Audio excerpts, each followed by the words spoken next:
September 1983, Gallia County, Ohio. The air carried the first chill of autumn, a coolness that settled in the low places along the river and tasted of damp earth and decaying leaves. For 40 years, it had also tasted of something else. On days when the wind blew from the west, it carried a fine, alkaline grit that coated the tongue and settled like a shroud on every surface. It was the taste of progress, the men at the power plant said. It was the taste of jobs. To Silas Thorne, it was the taste of a problem left to grow for too long. Silas was 71 years old. He had been born in the same clapboard house he now lived in alone, and he had worked the same 300 acres his father, Jedediah, had worked before him. He was a man made of straight lines and right angles, from his neatly combed white hair to the deliberate, unhurried way he walked his fence lines. He was debt-free, a status his neighbors found both admirable and perplexing. He drove a 1968 John Deere 4020, its green paint faded but its engine tuned by his own hand to a quiet, dependable rhythm. The community saw him as a relic, a piece of the past holding on in a world that had moved on to bigger tractors and bigger loans. They saw his silence as simplicity, his patience as stubbornness. They did not see the decades of observation filed away behind his calm, blue eyes. The problem was the ash. Directly to the west of Silas's property line, separated only by a chain-link fence and a gravel access road, stood the Gavin power plant. And next to the plant, growing year by year, was the mountain. It was not a mountain of rock and soil, but of coal ash. For decades, the plant had burned tons of Ohio coal, and the byproduct, a mix of heavy bottom ash and light-as-air fly ash, was piped with water into a massive containment landfill. It was now a monument of industrial gray, a sterile, man-made moonscape that towered over the valley. On dry, windy days, plumes of the fine, pale dust would lift from its surface and drift across Silas's land. The dust settled on his corn, stunting the leaves. It coated the apples in his small orchard, giving them a gritty skin. It found its way through the window frames of his house, leaving a ghostly film on the sills and the dark wood of his furniture. The plant management assured everyone it was inert, harmless. But Silas saw the ground near the fence, once thick with milkweed and Queen Anne's lace, turn barren and cracked. He saw the slow death of the soil, a creeping paralysis that advanced a few inches each year. The history of the mountain was the history of the valley's compromise. It began in the early 1950s as a small, designated pit. The plant managers, different men then, had come to town meetings and made promises of containment, of careful management, of eventual reclamation. They spoke of prosperity and the bright future of electric light. The valley, hungry for jobs after the war, had agreed. The pit filled. It became a mound. The mound grew into a hill, and the hill had, in Silas's lifetime, become a mountain. Other farmers had complained in the early years. They had pointed to sick cattle and failed crops. The plant had sent out men with clipboards who took soil samples and returned with reports filled with jargon and chemical symbols that always concluded the same way, inconclusive. Some farmers gave up and sold their land to the power company for buffer zones. Others simply learned to live with it, accepting the grey dust as they accepted the summer droughts and the winter floods, an act of God, or something so large it might as well be. The mountain was now a feature of the landscape, as permanent as the river. No one complained anymore. It was simply there. But Silas had not accepted it. He had watched it. For 50 years, he had walked the fence line. He had noted the patterns of the wind. He had observed the runoff after a heavy rain, seeing where the grey water flowed and where it settled. He had watched which weeds died first and which, if any, struggled to survive at the edges of the contamination. He did not complain. He observed. And he remembered. In May of 1984, a new site manager arrived at the Gavin plant. His name was Brent Miller. He was 32 years old, with a fresh MBA and an engineering degree from a school in another state. He wore crisp, logoed polo shirts and carried a sense of urgent efficiency. To him, the plant was a system of inputs and outputs, and the ash mountain was a legacy containment issue, a liability on a spreadsheet that needed to be managed with minimal cost. He saw the valley not as a home, but as a resource location. Silas watched Miller for 2 months. He saw the new white pickup truck speeding down the access road. He saw Miller pointing at things, talking into a walkie-talkie, his gestures sharp and impatient. He seemed to see the world through a lens of immediate problems to be solved by immediate, decisive action. After weeks of silent consideration, Silas decided the time had come. He had a problem, but he also had the beginning of a solution that had been waiting for half a century. One Tuesday morning, Silas walked not to his fields, but to the main gate of the power plant. He asked the security guard to see Mr. Miller. The guard looked at the old man in his clean but worn work clothes, his calloused hands resting on the counter, and made the call with an air of skepticism. Miller agreed to see him, likely out of curiosity. They met in Miller's office, a sterile, air-conditioned room with large windows that, ironically, looked out over the ash mountain. A large, color-coded chart of the plant's operations covered one wall. Miller sat behind a large metal desk. Silas took the offered chair, which was stiff and uncomfortable. He did not look at the chart or the view. He looked at the young man in front of him. "Mr. Thorne," Miller began, glancing at a file on his desk. "I see you're our neighbor to the east. I hope there isn't an issue. Our dust mitigation measures are fully compliant with EPA standards." His tone was polite but defensive, the practiced speech of a man used to dealing with complaints. "There is no issue," Silas said. His voice was quiet, raspy from disuse. "I have a request." Miller leaned back, a flicker of surprise in his eyes. "A request?" "Yes," Silas said. "The ash. I want some of it." Miller stared. He blinked once, then twice. He thought he had misheard. "You want the ash? The fly ash?" "That's right," Silas said. "I have a field. 15 acres of heavy clay, down by the creek. It's acidic. Never produces well. I'd like you to dump the ash there." A slow smile spread across Miller's face. It was not a kind smile. It was the smile of a man who believes he is dealing with a fool. He thought it was a trick, some kind of backwards setup for a lawsuit. "Mr. Thorne, I'm not sure you understand what that material is. It's an industrial byproduct. It's not topsoil. You can't grow anything in it." "I understand what it is," Silas said calmly. Miller's condescension grew. He swiveled in his chair and tapped a few keys on his computer terminal. He was going to handle this with data, with science. "Let's see. Your property, yes, here we are. Soil surveys from the county extension office. The plot you're talking about, it's a Huntington silt loam, but with significant clay substrate. pH is around 52. Highly acidic, as you say. Low in organic matter." He turned back to Silas. "Now, our fly ash, it's primarily silicon dioxide, aluminum oxide, and calcium oxide. The pH is around 115. It's highly alkaline. It's also, for all intents and purposes, sterile. It contains trace amounts of heavy metals. If I were to dump that on your field, I'd be creating a toxic waste site. I'd be in violation of a dozen different regulations. The company's liability would be astronomical." He leaned forward, placing his hands on his desk as if explaining a complex concept to a child. "Sir, with all due respect, you cannot farm fly ash. It's like trying to grow corn in powdered glass. It doesn't work." Silas sat perfectly still. He had expected this. He had heard this kind of talk before, from other men with other degrees. "I'll sign a waiver," he said. "Release the company of all liability." Miller laughed. It was a short, sharp bark. "A waiver?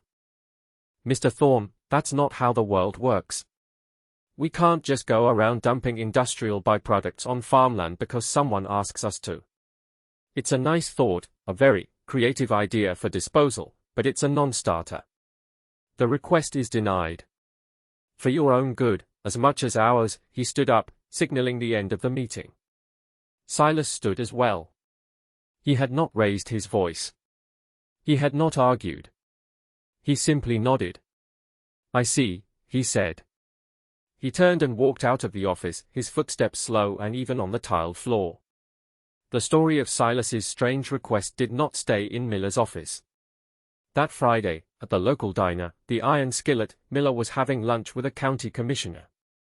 He told the story, framing it as a humorous example of the local color he had to deal with.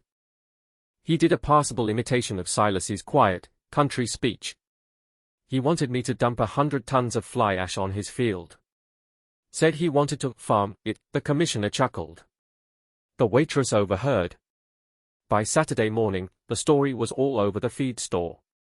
A group of men in seed corn caps stood around the counter, drinking coffee from styrofoam cups. Heard about old Silas Thorne? One asked. Went up to the power plant, bold as brass. Yeah, I heard, said another, a heavy-set farmer named Dale. Asked them for a truckload of that ash. Wants to spread it on the Sour Patch. The Sour Patch was the local name for Silas's bad field. They all shook their heads. Poor old Silas, a third man said. Living next to that pile all these years. I think the dust has finally gotten to him. Thinks he can grow corn on coal ash. Dale scoffed. He'll be lucky if he doesn't kill the field for good. Turn it into a parking lot. The consensus was clear. Silas Thorne, always a bit odd, had finally slipped. His quietness was no longer seen as dignified, but as a sign of encroaching senility. His self-reliance was now foolish pride. He was an object of pity and quiet ridicule. The community, which had long accepted the ash mountain as an immutable fact, now saw Silas's attempt to interact with it as an act of madness. His isolation was complete. Silas did not go to the feed store that Saturday. He did not need to. He knew what they would be saying. He had lived in the valley his whole life. He understood its rhythms, its kindness, and its casual cruelty. Their dismissal did not anger him. It was simply another data point, another variable to be accounted for. That afternoon, he went not to the barn, but to the small office in his house. The room smelled of old paper and cedar. He unlocked a heavy oak cabinet and from it, he withdrew a large, leather-bound book. The cover was dark and worn smooth with age, the spine cracked but holding. The words, Farm Ledger, 1935, were embossed in faded gold on the front. He opened it on his desk. The pages were filled with the neat, dense script of his father, Jedediah Thorne. The narrative of the farm was written there in columns of numbers and short, declarative sentences. Rainfall totals. Soil temperatures. Planting dates. Yields per acre for corn, soy, and alfalfa. Costs of seed and fuel. It was the farm's memory, its soul, captured in ink. Silas turned the pages, past the accounts of the 1940s, past the notes on the transition from horse-drawn plows to the farm's first tractor. He stopped in the section for the year 1953. The power plant had just begun full operation. A new entry appeared in his father's hand, separate from the crop records. It was titled, Observations on the Ash. The narrative shifted, pulling Silas back into a memory as clear as the day it happened. He was a young man then, in his early 20s, strong and full of the certainty of youth. He stood with his father on the ridge overlooking their eastern fields. Below them, the first trucks were dumping the grey slurry into the newly dug pit. "They're burning the old earth," Jedediah had said, his voice quiet, thoughtful. He was not an educated man in the formal sense, but he was a deep reader of the land.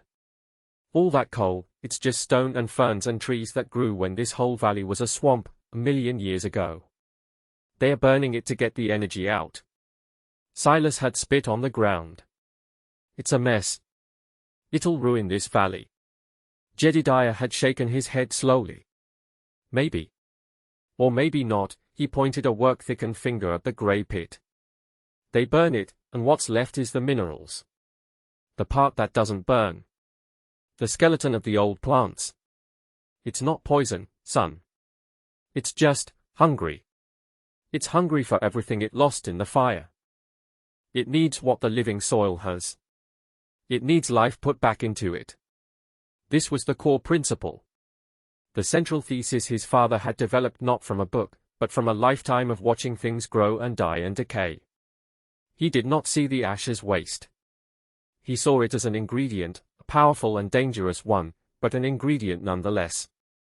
He had taken to calling it grey marl, after the old term for calcium-rich clay used to condition acidic soils. Silas ran his finger over his father's script in the ledger. The entries were meticulous. August 1954, walked the edge of the ash pit. Nothing grows. Ground is hard as cement. pH paper reads deep blue. Highly alkaline. July 1958, noticed pokeweed, a single stalk, growing where a load of topsoil spilled near the ash edge. The roots are deep. It is surviving. It is finding something it needs. The ledger documented Jedediah's secret experiments, conducted on a scale so small no one would ever notice. He had started in the late 1950s, bringing back bucketfuls of the ash under the cover of darkness. He set up small test plots behind the barn, far from any prying eyes. May 1961, test plot 3. Mixed 1 part dry ash with 10 parts clay from the sour patch. Added 1 part cow manure. Planted with clover. Weather, cool, wet spring. A later entry for the same plot read, July 1961, clover is thick and green. Taller than the control plot with no ash. The roots are breaking up the clay. Note, the manure seems critical. It acts as a buffer. There were failures, too. Jedediah recorded them with the same dispassionate precision. June 1962, test plot 5. Ratio of 1 part ash to 5 parts clay. Too strong. Burned the bin seedlings. The leaves yellowed and died within a week. Note, the ratio is everything. Too much is worse than none at all. For over 20 years, Jedediah had refined his theory, 1 bucket at a time. After his father's death in 1978, Silas had continued the work. He added his own observations, his own test plots. He refined the ratios. He experimented with different cover crops. He learned that the ash, being composed of fine, spherical particles, could dramatically improve the texture of the heavy, plate-like clay on his farm, increasing aeration and drainage. He learned that its alkalinity could neutralize the acidic soil more effectively and for far longer than conventional lime. He learned that it was a rich source of calcium, potassium, and trace minerals like boron, which were deficient in his fields. He learned, most importantly, what his father had suspected: the ash was not a poison, but a powerful, unbalanced mineral concentrate. It was hungry, it needed to be fed organic matter. It needed nitrogen. It needed to be balanced with the living components of the soil. The ledger in front of him was not a farmer's diary. It was a 50-year scientific study, peer-reviewed by 2 generations of the Thorne family and the unforgiving realities of the land itself. Brent Miller's dismissal had not been a setback. It had been a confirmation. The institutional mind, with its spreadsheets and regulations, could not see what was plainly visible if you knew how to look. Silas closed the ledger. He did not need the power company's permission. He had the knowledge. Now, he just needed the ash. He knew he could not get it by asking. So he would get it another way. He was a patient man. He knew the plant's operations as well as any of its employees. He knew the routes of the massive dump trucks that hauled the ash from the precipitators to the ever-growing mountain. He knew the access road was uneven. He knew the drivers were often careless, in a hurry at the end of a long shift. He knew that spills happened. So he began his work. He did not act with haste. He rose before dawn each morning, when the sky was a pale, pre-light grey. He took his wheelbarrow, its steel wheel greased to silence, and a flat-nosed shovel. He walked the half-mile of his property that bordered the plant's access road. In the dim light, he would find what he was looking for: small piles and drifts of ash, some of it coarse bottom ash like black sand, some of it the fine, cement-colored fly ash. It was material that had shaken loose from the trucks on their bumpy journey. To the plant, it was a nuisance, a minor, acceptable loss. To Silas, it was a resource. He did this quietly.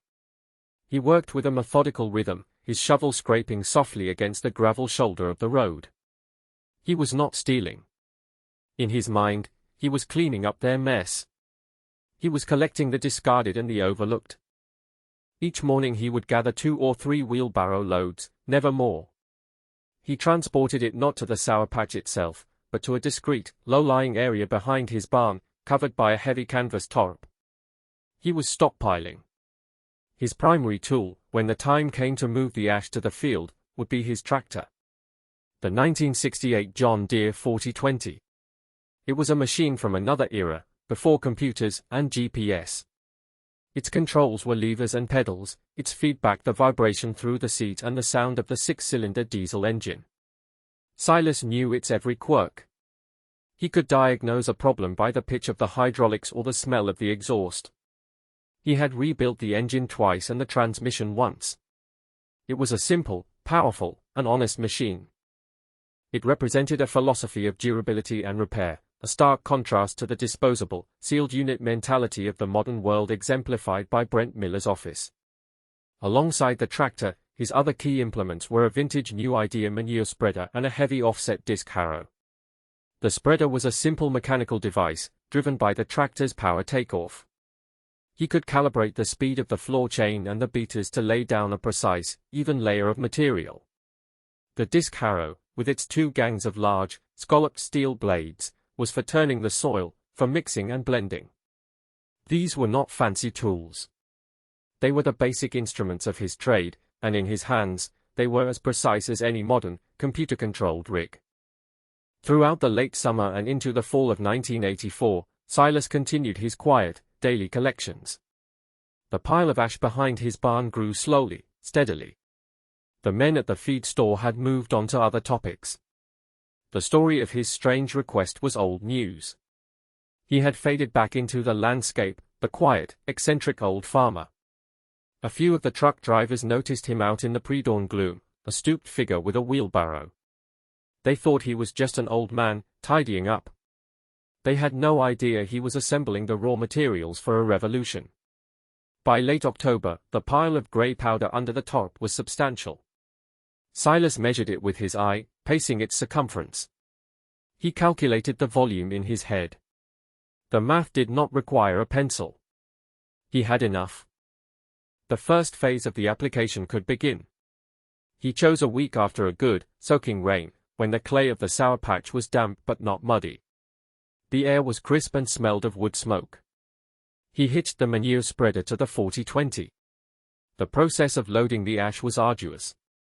The fly ash was light but difficult to handle, prone to rising in choking clouds. He wore a simple cotton bandana over his nose and mouth, the same kind his father had worn when working in dust. He shoveled the ash into the spreader, load by patient load. It took him the better part of a morning. Then he drove the tractor to the 15-acre field. He started on the western edge, near the creek. He engaged the PTO, and the beaters at the back of the spreader began to turn, flinging the grey ash out in a fine, wide arc. It settled on the brown stubble of the failed soybean crop like a layer of pale snow. He drove at a steady 3 miles per hour, in 4th gear, the engine at a low, unstrained hum. He was not just dumping it. He was applying it. He had calculated the spreader's output and his ground speed to lay down a precise layer, approximately 1/2 inch thick. It was the ratio his father had discovered was most effective for a first application, roughly 20 tons to the acre. He worked in long, overlapping passes, back and forth across the field. The work was slow, methodical. From a distance, it was a strange sight, the old green tractor pulling the red spreader, laying a blanket of industrial grey over the brown earth. A neighbor, driving by on the county road, slowed his truck, shook his head, and drove on.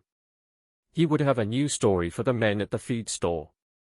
Silas Thorne wasn't just crazy, he was actively poisoning his own land. It took Silas 2 full days to cover the 15 acres. When he was done, the sour patch was no longer brown. It was a uniform, unnatural, ghostly grey. It looked sterile and dead.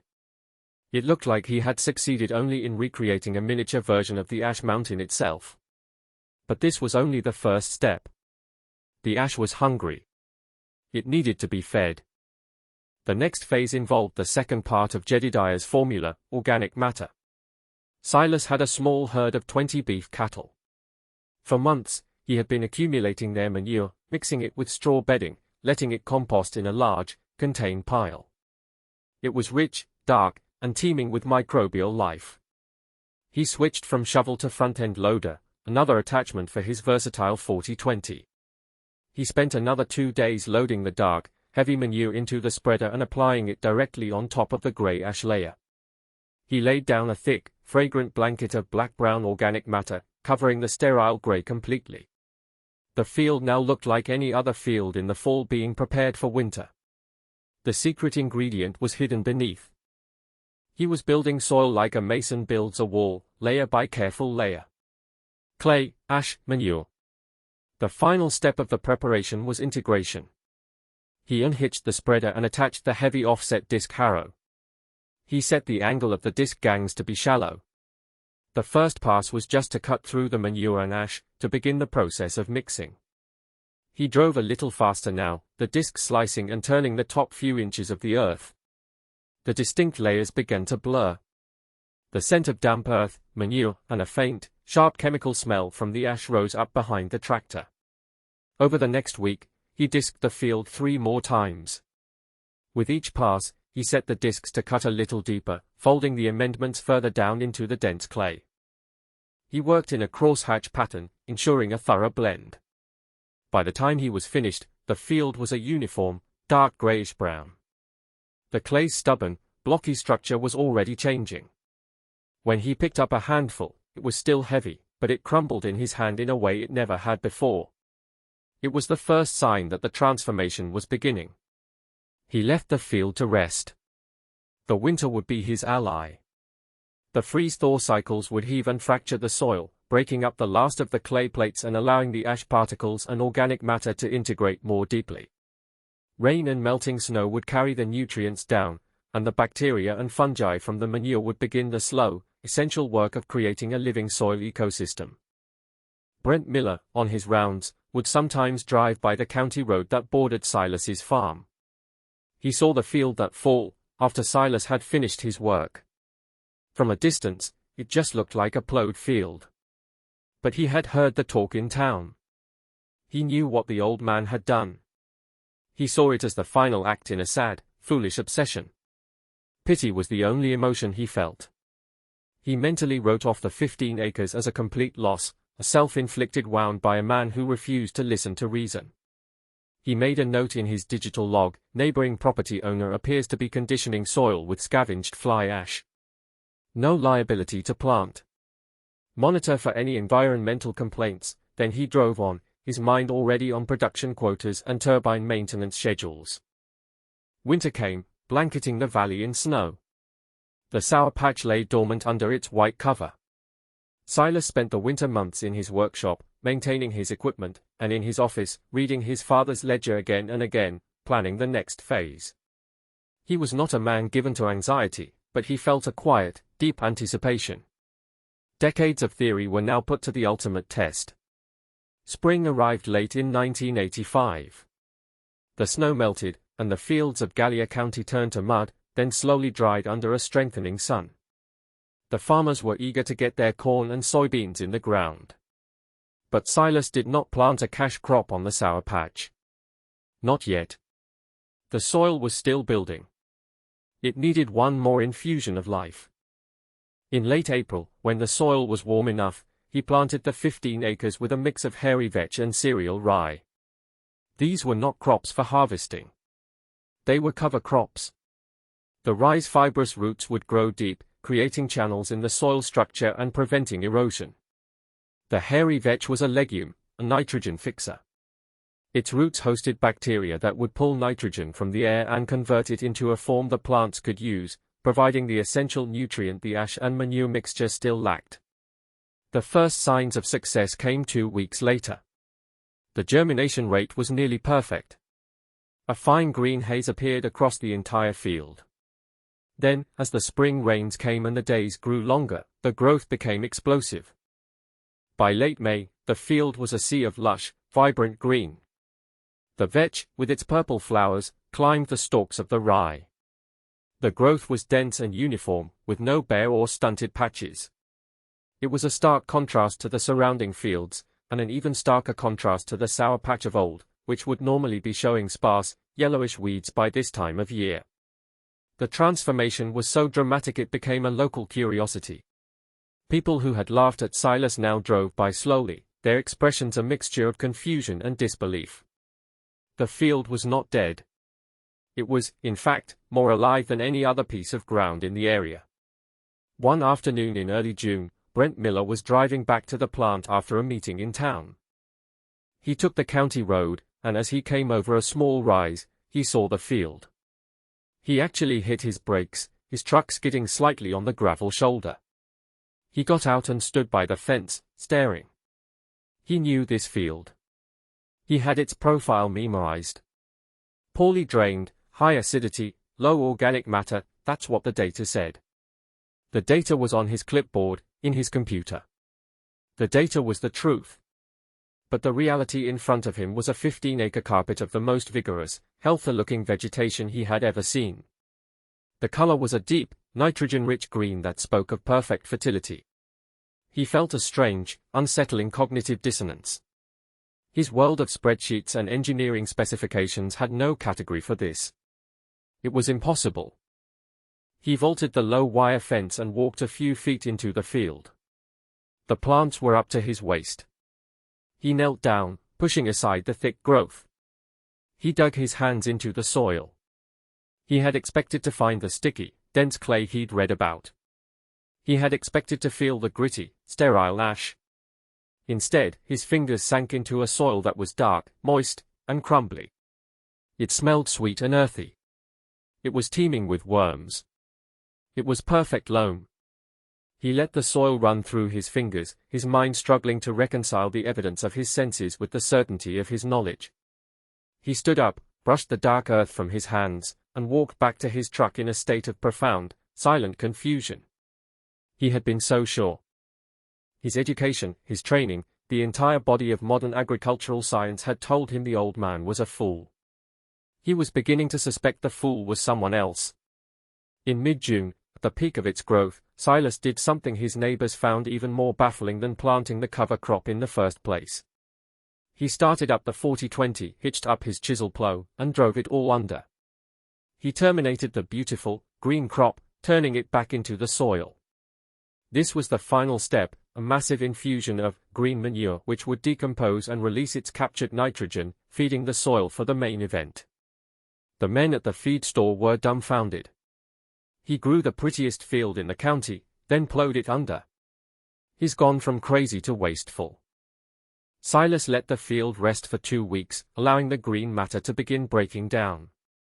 Then, on the 1st of July, unusually late for planting corn, he hitched up his 2-row John Deere planter.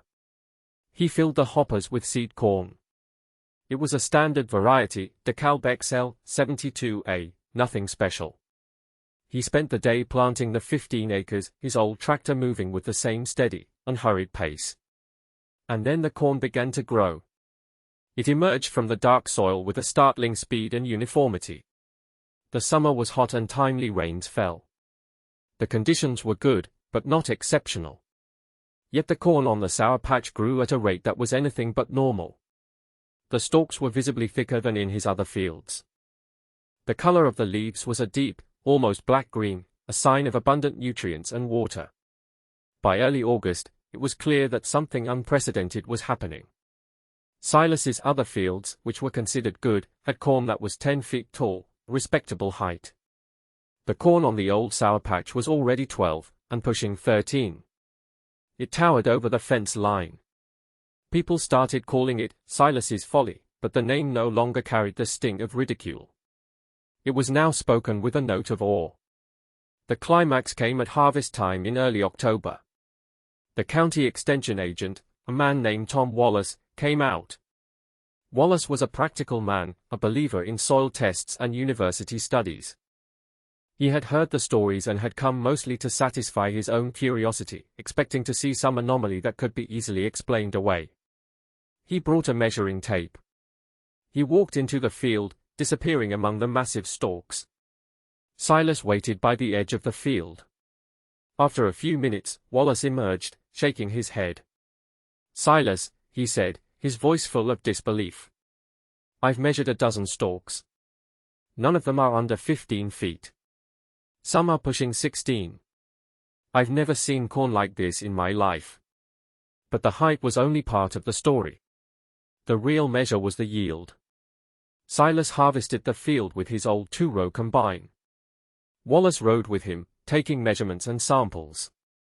The ears of corn were huge, perfectly formed, the kernels deep and heavy. When the final tally was done, the numbers were astonishing. The yield from the 15 acres, the field once known as the Sour Patch, was 220 bushels per acre. To put that number in perspective, the average corn yield in Gallia County that year was 130 bushels per acre. A good yield, on prime bottomland, was 160. On his own best fields, Silas had never broken 155. On the Sour Patch, in the rare years he had even bothered to plant it with corn, he had been lucky to get 60 bushels of stunted, low-quality grain. The success was absolute. It was undeniable. It was not a matter of opinion or interpretation. It was a number, 220. A number that rewrote the agricultural map of the county. The corn grown on the amended coal ash soil, the field everyone had written off, was not just good. It was the best corn in the county, and likely one of the best yields in the entire state of Ohio. The joke was over. The news of the yield spread faster than the story of Silas's initial request. It was the only topic of conversation at the diner, the feed store, the post office. The numbers were repeated with a sense of wonder.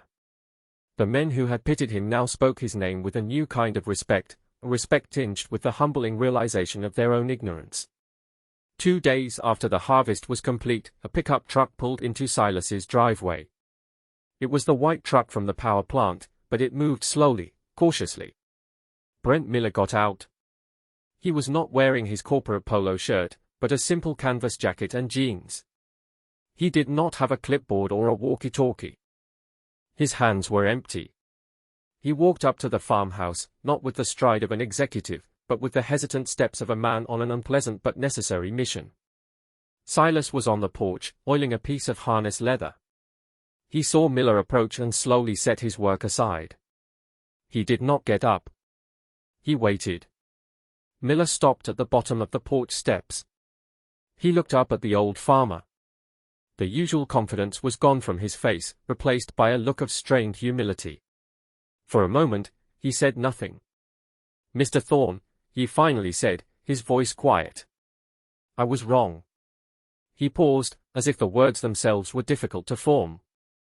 "I was completely and totally wrong. I looked at your request through a lens of liability and regulation. I looked at the chemical analysis and saw a problem. I didn't see the potential. I dismissed you.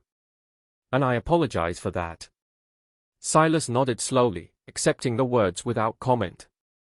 The apology was necessary, but it was not the most important thing. Miller seemed to understand this. "The yield," he said, shaking his head slightly. 220 bushels. The guys at the extension office are calling it a miracle. But it's not a miracle, is it? It's a method. I came here today to ask you, how? How did you know? This was the question Silas had been waiting for. This was the reason for the entire endeavor. He stood up. "Come inside," he said. He led Miller not into the formal sitting room, but into the kitchen. The room was warm and smelled of coffee. He gestured for Miller to sit at the simple wooden table where he ate his meals. Then, Silas went to his office and returned with the old, leather-bound ledger. He placed the book on the table between them.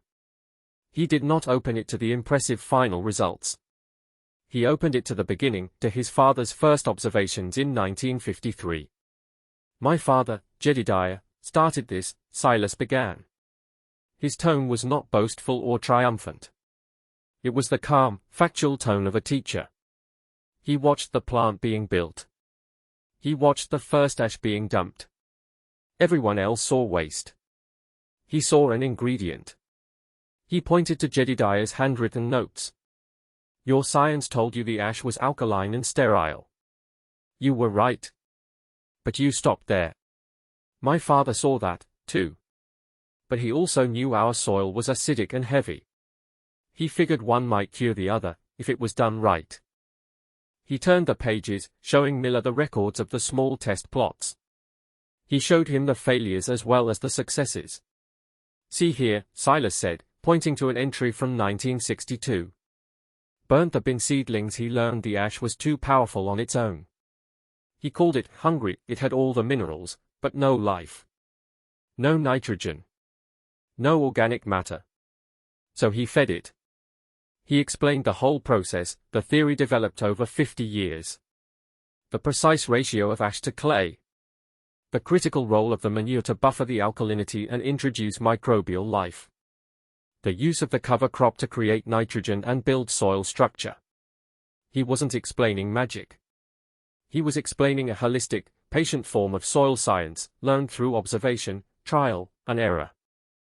You were looking at the chemical analysis of the ash in isolation, Silas concluded, closing the ledger. My father and I, we looked at it as part of a system. The ash, the clay, the manure, the rain, the winter freeze, the plants. It all has to work together. You can't just dump it. You have to farm it into the soil. Brent Miller sat in stunned silence. He had spent years in universities learning complex chemical engineering and business management. He could read a schematic for a gas turbine and a balance sheet for a billion-dollar company. But in that moment, he realized that this quiet old farmer, with his handwritten book and his antique tractor, possessed a knowledge far more profound and practical than anything he had ever learned in a classroom. He had been humbled, not by a corporate rival or a market downturn, but by a field of corn and the quiet wisdom of 2 generations of farmers. Miller didn't just leave with a lesson. He left with a purpose. He went back to the corporate headquarters of the power company, not in Ohio, but in Pennsylvania. He requested a meeting with the vice president of operations. He brought 2 things with him, the official report from the Gallia County Extension Office on Silas Thorne's record-breaking yield, and a proposal. His proposal, which he had titled, Ash to Agriculture, a pilot program for beneficial reuse, was radical. It argued that the millions of tons of fly ash sitting in containment landfills were not a liability, but an asset. He laid out Silas's method, translating the farmer's wisdom into the language of agronomy and cost-benefit analysis. He showed how the ash could be used to dramatically improve the productivity of the region's acidic clay soils. He argued that it was cheaper, in the long run, to give the ash away to farmers under a structured, science-based program than it was to maintain and expand the ash mountain, with its attendant environmental risks and monitoring costs. He presented it as a win for the company's bottom line, a win for the local farmers, and a massive PR victory. They could transform their biggest environmental liability into a story of community partnership and sustainable agriculture. At first, the executives were skeptical. It sounded too good to be true. But the numbers from Silas's field were undeniable. Miller's passion was persuasive. And the prospect of turning a massive expense into a feel-good, low-cost solution was too tempting to ignore. The pilot program was approved. Miller was put in charge. The legacy of that one field of corn began to take root. In the barn, Silas's John Deere 4020 sat cool and quiet. Its work on the sour patch was done. The tractor was a symbol of the entire endeavor, old, but not obsolete. Simple, but not simplistic. It was a piece of technology perfectly scaled to the task, a tool that valued durability over novelty. It had not been replaced by something newer and bigger, it had simply waited for a person with the right knowledge to apply its steady, dependable power to the right problem. It was a testament to the idea that some things don't become obsolete. They just wait for people to remember why they were built. The new normal settled over the valley slowly, almost imperceptibly at first. The pilot program began the following spring. Instead of adding to the mountain, some of the plant's trucks were now diverted. They rolled out onto the county roads, their beds filled with the familiar gray powder. But now they went to farms, where the ash was carefully applied according to soil tests and specific recommendations developed by Miller's new team, in close consultation with Silas. At first, only a few daring farmers signed up. But after their yields jumped by 30, 40, then 50%, their neighbors took notice. The waiting list for the Grey Mile, as it was now commonly called, grew longer each year. The talk at the feed store was no longer about Silas's folly, but about application rates and the price of corn. The sterile grey mountain at the edge of town stopped growing. After a decade, as the program expanded and they began to reclaim the older, compacted ash from the landfill, it even began to shrink, one truckload at a time. Silas's strange idea was no longer strange. It was just good farming. Years passed. Silas grew older, his movements slower, but his eyes as observant as ever. He still farmed, but he leased out most of his land, keeping only a large garden and the field once known as the Sour Patch, which now consistently produced some of the best corn in the state. Brent Miller was eventually promoted and transferred, but the program he started continued to thrive. It was taken over by a new generation. One day, a young woman with a doctorate in soil science from Ohio State University came to see Silas. She had dark hair, tied back, and the same calm, observant blue eyes as the old man sitting on the porch. "Grandpa," she said, smiling, as she sat down in the chair next to him. Dr. Aries Thorne, Silas's granddaughter, was the new head of the Agricultural Amendment Program, a joint venture between the university and the power company. She had grown up hearing the story of the miraculous corn.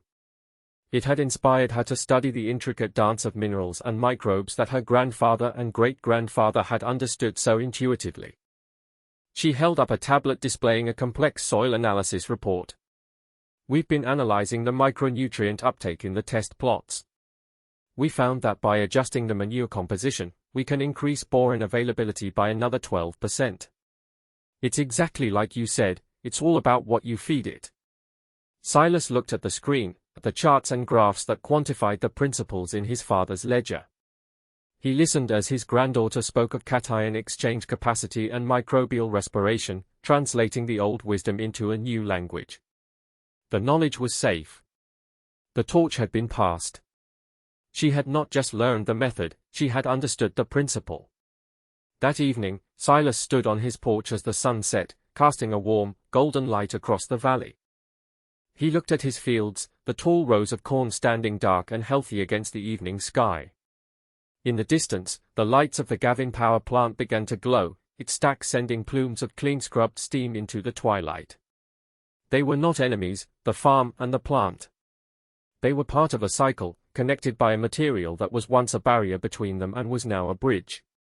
He thought of his father's words, spoken so long ago on the ridge. "They are burning the old earth. It's not poison, it's just hungry." He had spent his life learning the truth of those words. The world was full of problems that looked like waste, but were really just systems out of balance, waiting for a patient hand to put them right.